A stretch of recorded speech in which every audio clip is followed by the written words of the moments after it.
सुरक्षा लीक मामले में एक बड़ा अपडेट निकलकर सामने आया है। महेश कुमावत नाम के आरोपी की गिरफ्तारी हुई है। मूल रूप से राजस्थान का रहने वाला महेश कुमावत दिल्ली पुलिस की स्पेशल सेल ने की कार्रवाई। मामले में अब तक 6 लोग गिरफ्तार किए गए हैं। ललित झा के सरेंडर करने के वक्त महेश भी साथ था, ऐसे सूत्र बता रहे हैं। फिलहाल बड़ी खबर यह है कि एक और गिरफ्तारी इस पूरे मामले पर हुई है। संसद सुरक्षा चूक मामले में लगातार जो है कार्रवाई की जा रही है। अभी तक दिल्ली पुलिस की स्पेशल सेल ने 6 लोगों को गिरफ्तार कर लिया है। अब महेश कुमावत नाम के एक आरोपी को गिरफ्तार किया गया है।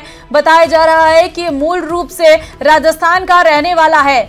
इसकी भी गिरफ्तारी दिल्ली पुलिस की स्पेशल सेल ने की है। बताया यह भी जा रहा है कि ललित झा के सरेंडर के वक्त महेश भी साथ था, ऐसे सूत्रों के हवाले से जानकारी सामने आ रही है। आपको बता दें कि संसद के अंदर जब कार्रवाई चल रही थी उस दौरान कुछ शख्स संसद के भीतर पहुंचते हैं और कार्यवाही में बाधा डालते हैं। एक बड़ी चूक का ये पूरा मामला था और उसके बाद लगातार इस पूरे मामले पर एक्शन देखने को मिला।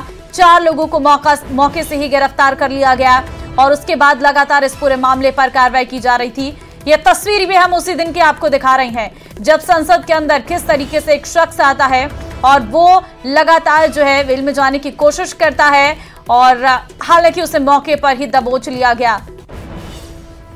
संवाददाता शंकर फोन लाइन पे इस वक्त हमारे साथ हैं। शंकर, बड़ा अपडेट इस वक्त सामने आया है। महेश कुमावत नाम के आरोपी की गिरफ्तारी हुई है, क्या जानकारी?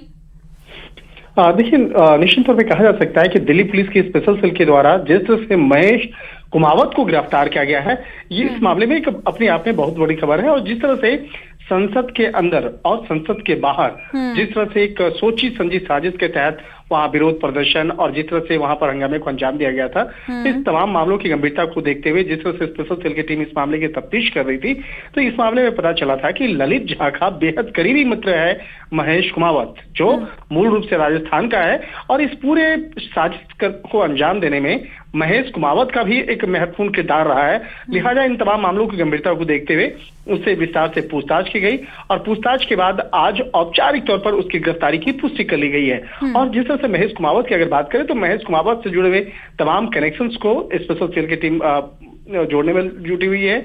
और इसके साथ ही जो अन्य आरोपियों के साथ में महेश कुमावत कैसे जान पहचान में था, कैसे बातचीत होती थी, किस तरह से आपस में मुलाकात होती थी और जिस तरह से संसद के अंदर में और संसद के बाहर में जिस तरह से एक हंगामे को अंजाम देना था और एक इस मामले से जुड़े हुए तमाम साजिश को जो इम्प्लीमेंट किया गया, तो उससे जुड़े हुए मामले में महेश कुमावत की क्या क्या भूमिका रही है और किस तरह से वो ललित झा के साथ जुड़ा हुआ था, तो इन तमाम मामलों पर विस्तार से पूछताछ की जाएगी। जी ठीक है। सूत्र ये भी बता रहे हैं कि जब ललित झा ने सरेंडर किया था उस वक्त महेश भी साथ में था, क्या इसको लेकर कोई जानकारी? आपने एकदम सही सवाल किया है। जिस वक्त में ललित झा सरेंडर किया था 2 दिन पहले कर्तव्य पथ थाने पे, उस वक्त में महेश नाम के जो आरोपी है वो भी साथ में आया हुआ था।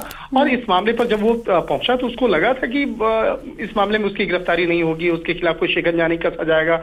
लेकिन ललित झा से जब इस मामले में पूछताछ की गई और ललित झा के खिलाफ जिस तरह से आरोप बेहद संगीन लगे हुए थे, तो जब उससे विस्तार से पूछताछ की गई तो महेश कुमावत का जो रोल है वो निकल के सामने में आया और पता चला कि किस तरह से उसकी भूमिका रही है। लिहाजा इस मामले पर ललित झा का जो स्टेटमेंट है, ललित झा के साथ साथ अन्य आरोपियों का जो स्टेटमेंट है, उसी के आधार पर महेश कुमावत को गिरफ्तार किया गया है।